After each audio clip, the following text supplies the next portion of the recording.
Hi, I am Maniza Riyaz. Welcome to Glitz vision USA. तो आज हमने देखा कि हम कहाँ के सच्चे थे में जब महरीन की माँ सालेहा राबिया जो है वो अपने भाई ताहिर से बात कर रही होती है और उससे कहती है कि मेरी बेटी को माफ़ कर दो, उसे छुड़ा दो, वो ऐसा कर ही नहीं सकती है।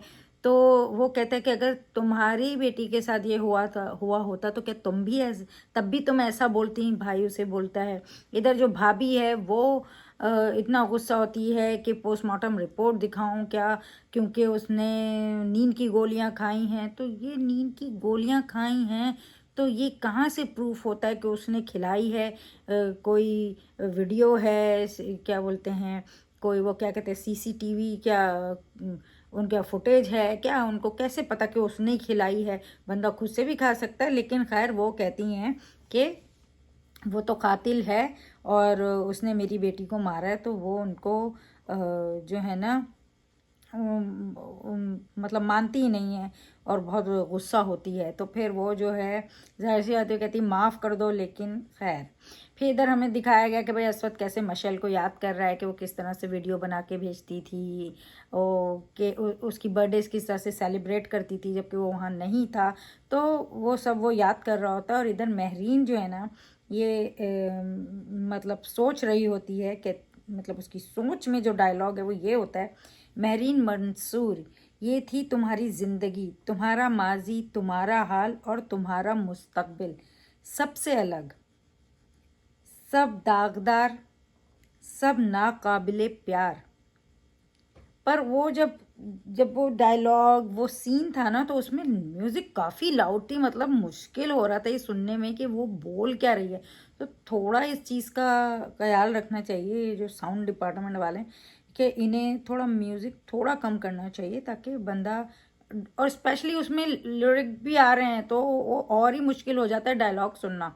तो एनीवेज ये थोड़ा सा था, बड़ी मुश्किल से सुन सुन के मैंने ये लिखा है। तो मगर इस तरह से महरीन सोचती है और सही बात है, बेचारी की ज़िंदगी को सोचो तो आपको दुखी हो।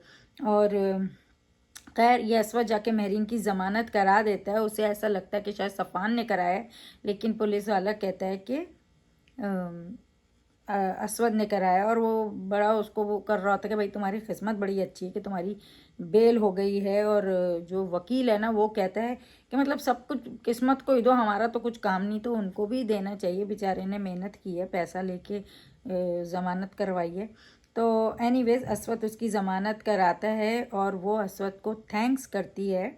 तो वो पूछता है कि किस बात की, तो वो बोलती है ज़मानत की। तो वो बोलता है कि मेरे पास कोई ऑप्शन ही नहीं था, मतलब उसके पास बेचारे को कोई ऑप्शन ही नहीं था इसको बचाने के अलावा, क्योंकि एक तो रिश्ते सब जुड़े हुए हैं तो इस तरह वो उसे छोड़ भी नहीं सकता है, चाहे वो कितना भी उसको दिखाया जाए। अच्छा असवद ये मान नहीं रहा है, असवद जानना चाह रहा है कि वो रात क्या हुआ था। ये बताती भी तो नहीं है ना महरीन कभी भी कुछ, तो वो जानना चाह रहा है कि भाई क्या हुआ था, तुमने ऐसा क्या कहा था या तुम दोनों के बीच क्या हुआ था। तो वो उसे बताती नहीं है, मगर वो याद करती है किस तरह से उसके कमरे में गई थी, उसे थप्पड़ मारा था जोर का। तो शायद ये लोग आहिस्ता आहिस्ता आहिस्ता दिखाएंगे कि एक्चुअली हुआ क्या था और किस तरह शब्बों को दिखाया है, आ रही जा रही, वो ऐसे ना पीछे रिवाइंड करते हैं ना तो वो ऐसे पीछे पीछे जा रही होती है। तो एनीवेज तो जब ये इसको लेके आता है तो देखता है वहाँ ऑलरेडी जो है वो मशल के माँ बाप मौजूद है, मतलब उनके मामा मामी है। तो वहीं महरीन को रोकता है, लेकिन वो उनको पता चल जाता है और वो बहुत ही भाई आउट ऑफ कंट्रोल हो जाती है मोमानी। तो उनकी जो मामी थी वो बड़ा पकड़ती हैं महरीन को और जाने नहीं देती हैं, लेकिन वो भी छुड़ा के जाती है। और किस तरह से वो असवद को बोलते हैं कि भाई तुमने ये अच्छा नहीं किया, और मगर वो उनको रोकता है। फिर वो असवद जो है महरीन को बोलता है कि तुम्हारी वजह से ना उनकी ज़िंदगी में इतनी तकलीफ़ें हुई हैं। और वो फिर शायद हाँ, मशल को ज़िंदा होना चाहिए था, तुमने उसके साथ क्या अ, तुमने उसे क्या बोला था। वो उस वक्त उसको पूछता है ये सब। तो फिर महरीन सोचती है कि ये जो है ना उसने उसको थप्पड़ मारा था और किस तरह से फिर उसे अपने बाप के अल्फाज भी याद आते हैं कि तुमने मशल को धक्का क्यों नहीं देना चाहिए था। तो अब देखते हैं कि एक्चुअली हुआ क्या था, क्योंकि उसने थप्पड़ मारा तो वो शायद गिरी थी। तो एनीवेज तो वो इस तरह से वो सोचती है, और फिर वो पूछ रहा है, वो फिर से दोबारा दिखाया कि वो वापस आ गए हैं, मतलब वो चीख रही है, चीख रहा है, उससे पूछ रहा है, और फिर वो उसकी माँ के पूछती है मैं साले के, भाई तुम क्यों चीख रहे हो उसके ऊपर। तो वो इसका कसूर क्या है, तो वो बोलता है कि इसका कोई कसूर नहीं है, मैं कहते हैं कि कसूर तो मेरा और आपका है, इसका तो कुछ नहीं है। तो मैरीन बहुत रोती है।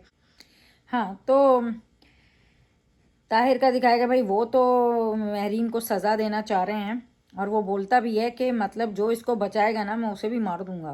तो मतलब आसान है ना, मार सकता है।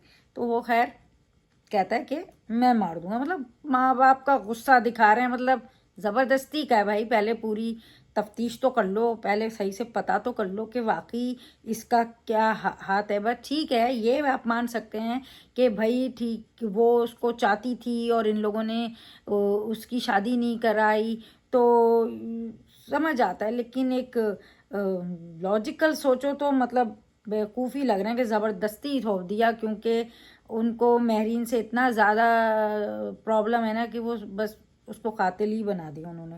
और समझ आता है, माँ बाप का कंसर्न समझ आता है, अपनी बेटी के लिए उनका तक समझ आता है, लेकिन उसको पहले प्रूफ तो होने दो, ज़बरदस्ती ठूस रहो। तो खैर एनीवेज, तो वो फिर मैरी जो है ना वो अस्वद के लफ्ज़ों को याद करती है, कि क्योंकि वो पूछता है ना से क्या कहा था, क्या जानती है वो बताओ एंड ऑल।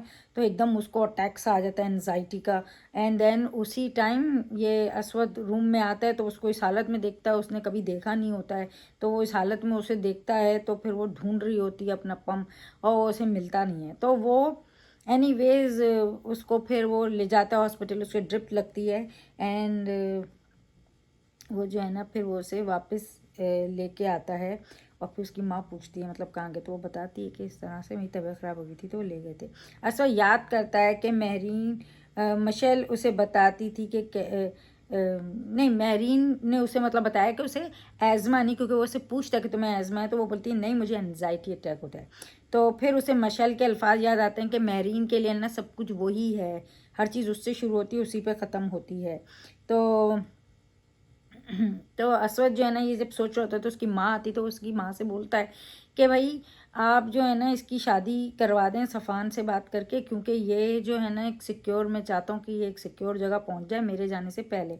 तो उसकी माँ बोलती है भाई क्यों, मतलब तुम क्यों नहीं। तो वो बोलता है कि नहीं मैं तो इससे शादी नहीं कर सकता हूँ, और वही उसके लिए बेहतर होगा और वो सिक्योर रहेगी। तो उसकी माँ बोलती है भाई तुम बेहतरीन, अगर वो बेहतर है तो तुम बेहतरीन बन जाओ। मगर वो इनकार कर देता है, वो कहता है कि जो हो रहा है उसने उसने मुझे बदल दिया, मतलब जो भी ये जो मिशेल का हुआ है, और ये जो भी महरीन और मिशेल की वजह से जो भी चल रहा है ना, कि मिशेल मर गई और महरीन इस हालत में, तो वो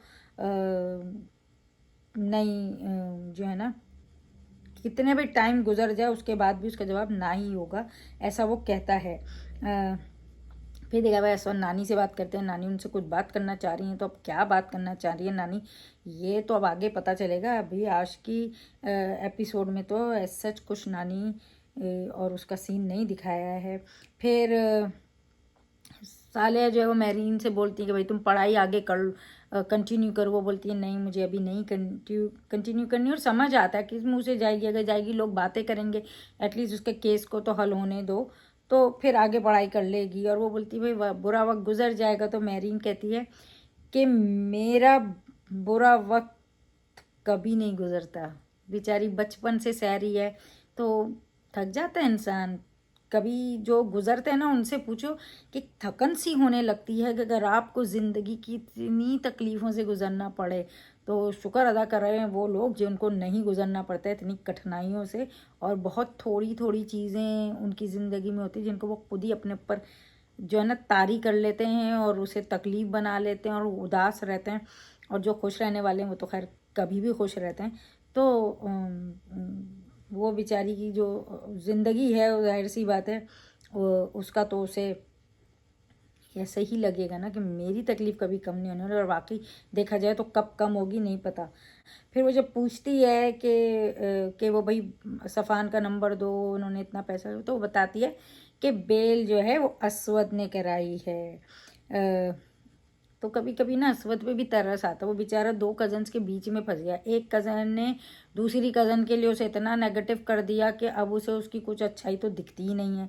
फिर ऊपर से उसने वो मर भी गई है, तो जब वो दुनिया से चली गई है तो वो और ही इस बेचारे को कन्फ्यूज छोड़ गई है। उसे समझ नहीं आ रहा है इसका साथ दूँ कि इसको जेल में डाल दूँ, मगर फिर भी बेचारा इंसानियत निभा रहा है। तो थोड़ा बुरा अस्वद के लिए भी लग रहा है कि उसको इतना गुजरना पड़ रहा है, उसे समझ ही नहीं आ रहा है कि वो इसके साथ निभाए तो उधर फंस जा रहा है, उधर निभाए तो इसको भी अकेला नहीं छोड़ सकता। याद करता है, फिर मशाल को याद करता, खबर पे जाके वो गुलाब का फूल लेके फिर वो बोलती है कि गुलाब के फूल के लिए तो और मौके आएंगे, लेकिन उन्हें तो ज़्यादा मौके ही नहीं मिले बेचारी की, खबर पे ही उसे डाल के आना पड़ा वो गुलाब का फूल। अस्वद जो है वो मैरीन की तबीयत पूछता है, वो किचन में होती है। तो फिर वो मैरीन जो है ना उसे अपनी ज्वेलरी देती है कि भाई आपने मेरी बेल कराई है तो ये ज्वेलरी रख लें, आगे और पैसे मैं आपके अदा कर लूँगी। उसने बोला मैं तो इतनी जितनी बेल तुम्हारी कराई है ना इतने पैसे तो मैं चैरिटी में दे देता हूँ, तो मैंने कुछ खास तुम्हारे लिए किया नहीं है। तो बेचारी फिर सोच में चली जाती है, ज्वेलरी तो वापस दे के चला जाता है। लेकिन बाद में वो जो है ना याद कर रही होती है, और मायरा खान की क्या एक्टिंग है, मतलब बंदे को रोना ही आ जाए, तो बहुत ज़बरदस्त। और वो जो है याद कर रही होती है, मतलब खड़ी हुई खिड़की के पास, और उसकी माँ आती है। वो जो है वो उसको बोलती है किस तरह से वो जेल नहीं आ सकी, वो उसकी बेटी की शादी थी और फिर ससुराल वाले और शौहर के चक्कर में। तो मतलब उन्होंने ना पहले तो खुद से शादी कर ली, अम्मा की बातों में आके बेटी का सोचा नहीं, और अब सबके चक्कर में उस बेटी को ही इतना इग्नोर करती हैं और सारी दुनियादारी निभा रही हैं, और एक बच्ची के कितना सफ़र करना पड़ रहा है। बाप चला गया और फिर माँ भी, तो आपका दिल जो है ना कटे मैरीन के लिए और ऐसे और बच्चों के लिए जिन्हें इस तरह की सिचुएशंस में जीना पड़ता है। तो वो कहती है कि असवर से शादी हो जाएगी, माँ को तो यही लग रहा है कि भाई असवर से शादी हो जाएगी, इसकी ज़िंदगी में सब सही हो जाएगा, लेकिन वो बताती है कि ऐसा कुछ नहीं है, उसने एंगेजमेंट तोड़ दिया। और वो बोलती है कि भाई मेरी बहन ने तो मुझे नहीं बताया। तो कहती है मैं बता रही हूँ, और वो कहती है, राबिया कहती है कि मैं बात करती हूँ। तो वो कहती है बात करने की कोई ज़रूरत नहीं है कि, और फिर पूछती है कि भाई आप जेल में मुझसे मिलने क्यों नहीं आई। और फिर वो जो हैं राबिया याद करती है, मतलब मैं की माँ जो है ना वो याद करती है कि किस तरह वो दुल्हन बनी हुई होती है, और वो बच्ची जो है ना वो बोलती है मैं आपके साथ जाऊंगी, और वो बोलती है नहीं। और किस तरह नानी भी की आवाज़ सुनाई है कि नानी बोल रही है भाई अब तो पीछा छोड़ दो, उसको जाने दो। तो वो अपनी माँ को की खुशी के लिए, माँ की उससे कि मेरी बेटी बस जाए के चक्कर में वो अपनी बेटी को जो है ना छोड़ देती है ये लोगों के ऊपर, और उसके बारे में नहीं सोचती है। अपना घर तो बसा लिया, आपने तो अपने लिए सिक्योर कर लिया, लेकिन उस लड़की को रुलने दिया, फिर सारे लोगों ने जैसे उसके साथ डील किया, और फिर अब जिस तरह से वो सब गुजर रही है, तो इसके ज़िम्मेदार माँ बाप ही हैं। जो बाप ने अपने लिए ही सोचा और मर गया, और माँ ने जो है ना अपना ही सोचा और शादी कर लिया, मगर औलाद का नहीं सोचा।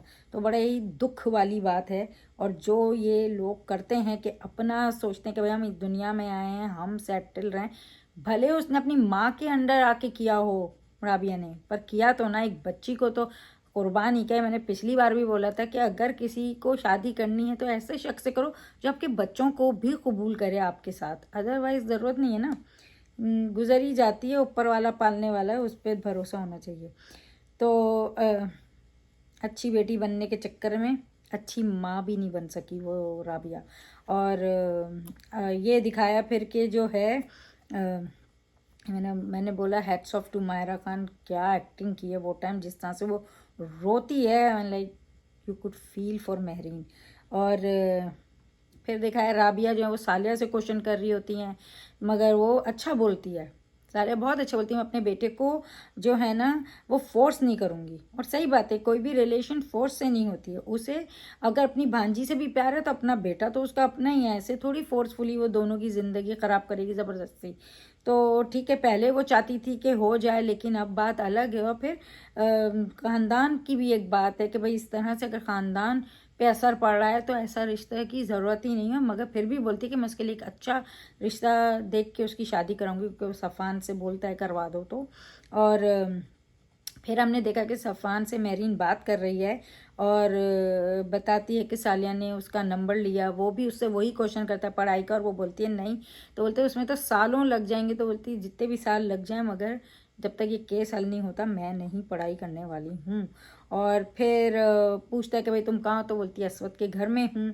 फिर वो पूछता है असवद से मतलब सब सही हुआ कुछ, तो वो कहती है कि उसका चैप्टर तो क्लोज हो गया है। मेरीन कहती है कि वो पैचअप ही नहीं करना चाहता है, तो फिर क्या पैचअप करेगी, और उनका चैप्टर क्लोज हो गया है। तो जब वो ये सब बातें कर रही होती है तो असवद बाहर से सुन लेता है, और वहीं पे ख़त्म आज का एपिसोड। तो बेसिकली आज का एपिसोड देखा जाना तो बहुत अच्छी थी। मैंने अब तक जब से ये एपिसोड्स का रिव्यू कर रही हूँ इस शो का, एक एपिसोड में मुझे बस मैं डिसअपॉइंट हुई हूँ, वो भी वो मौत वाली, क्योंकि वो मौत बड़ी चीज़ थी, वो सस्पेंस उस लेवल पे क्रिएट नहीं किया गया, तो मुझे उधर डिसअपॉइंटमेंट हुई।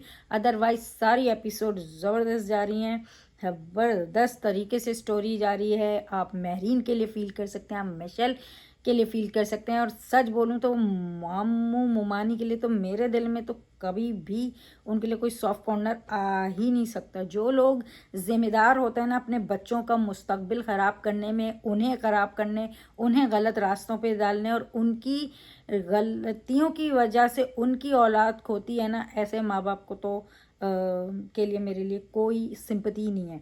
तो एनीवेज फिर हमने प्रोमो में देखा कि किस तरह से जो है ना पुलिस वाला जो है ना वो असवद को बोलता है कि गप्पे दोनों के निशान हैं, हाथ के फिंगरप्रिंट्स हैं, और जो है वो कहते हैं कि बाज़ दफ़ा जो है ना मज़लूम फंस जाते हैं, मतलब ऐसा हो सकता है कि दोनों के निशान हैं, तो खुद वो भी अपना मतलब उसका खुद की जान ले सकती है, तो इसलिए तो जब ये बोलता है तो वो सोचता है उसके अल्फाज, और वो जाता है उधर जाके जब वो कोई जाता है उनके उसमें दिखाया है कि वो वहाँ पे खड़ा हुआ है, शब्बो खड़ी हुई है, और उनके जो मामू है ना वो तो मतलब उल्टा ही बोल रहे होते हैं, और शब्बो जानती है, अब देखते हैं कब मुंह खोलती है वो अपना। तो बेसिकली ये आज का मतलब रिव्यू यही है। बहुत ज़बरदस्त एपिसोड है, मिस नहीं करें। सबसे मायरा खान की एक्टिंग बहुत अच्छी है। असवद और मतलब जो मेहरीन है वो दोनों का मतलब जो था ना ज़बरदस्त, और मशल तो चली ही गई हैं, और ये बाकी सब तो ऑब्वियसली अपना अपना किरदार निभा रहे हैं, अपने अपने किरदार निभा के उलझने पैदा कर रहे हैं, तकलीफ़ें पैदा कर रहे हैं, कोई हेल्प करने की कोशिश कर रहा है। सफ़ान भी मतलब वो काला तो सोच रही है ना कि सफ़ान से ही शादी हो जाए, क्योंकि असवद ने बोला है, और अब ये इसने इस तरह से बात बोली, प्रोमो ऐसा आया, तो देखते हैं आगे वाली एपिसोड क्या होने वाली है। मतलब ना आपका इंटरेस्ट जो है ना और डेवलप होता जाता है, और आपको होता रहता है कि अब आगे वाली एपिसोड का क्या होने वाला है। तो अच्छी जा रही है, तो आप ज़रूर देखिए हम कहाँ के सच्चे थे ऑन हम TV every Sunday, and keep watching Glitz Vision USA for more updates, reviews and news, and don't forget to subscribe our channel. Hi, I am Nia Sharma and you're watching me on Glitz Vision USA.